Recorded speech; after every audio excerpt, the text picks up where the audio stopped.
Қайырлы күн баршаларыңызға, менің арнама қош келдіңіздер. Сіздермен бүгін чорос десертімен бөліспекшімін. Яғни бұл Испания, Мексикада өте жақсы дамыған далалық тағам болып табылады. Сырты қытырақ, іші жұп-жұмсақ, қайнатпалы қамырдан дайындалады. Өте дәмді, жасап көріңіздер. Чоросқа керек заттар қарапайым, барлығы үйден табылады. Описанияға қалдыратын боламын. Және де осындай сотейник деп аталады. Асты қалың ыдысқа қамырымызды дайындайтын боламыз. Оттың астын қатты қылып көтеріп қойдым. Алдымен суды, қантты, тұзды және де сары майды қосып араластырамыз. Қайнағанша және де сары май ерігенше.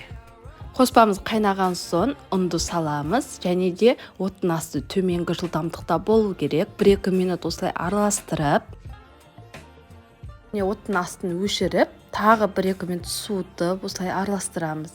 Сосын барып жұмыртқаны біртіндеп салып, лопатканың көмегімен тек осылай илейміз.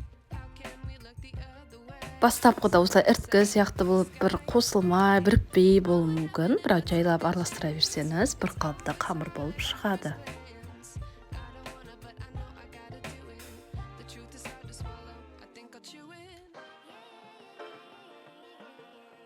Кондитерлік мешаққа қамырымызды саламыз. Менде насадка 1М деп аталады, яғни открытая звездочка, және де табамыздың асты міндетті түрде қалың болуы керек. Қызып тұрған отқа сұйық майымызды құямыз. Сұйық май барынша көптеп болу керек. 1 литрдей құйдым. Майдың қызғанын ағаш таяқша арқылы білеміз. Яғни осылай пузырькалар шығатын болса, яғни майымыз қызды деген сөз.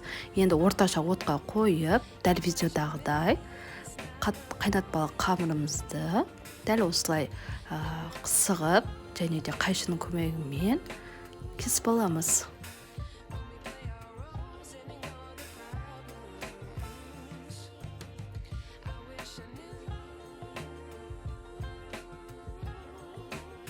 Мінеке осылай қызғылт алтын түстес болып шығады. Осылай салфетка салып аламыз, яғни майдың бары сырқылуы керек.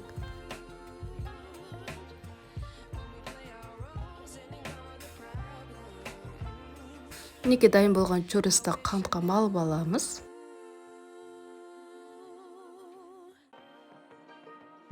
Ерекше дәмді итальяндық десерттің түрі чоросымыз дайын болды. Осылай шоколадпен қосып жесеңіз де дәмді болады. Міндетті түрде дайындап көріңіздер. Менің арнама жазылып, пікірлеріңізді қалдырып кетіңіздер.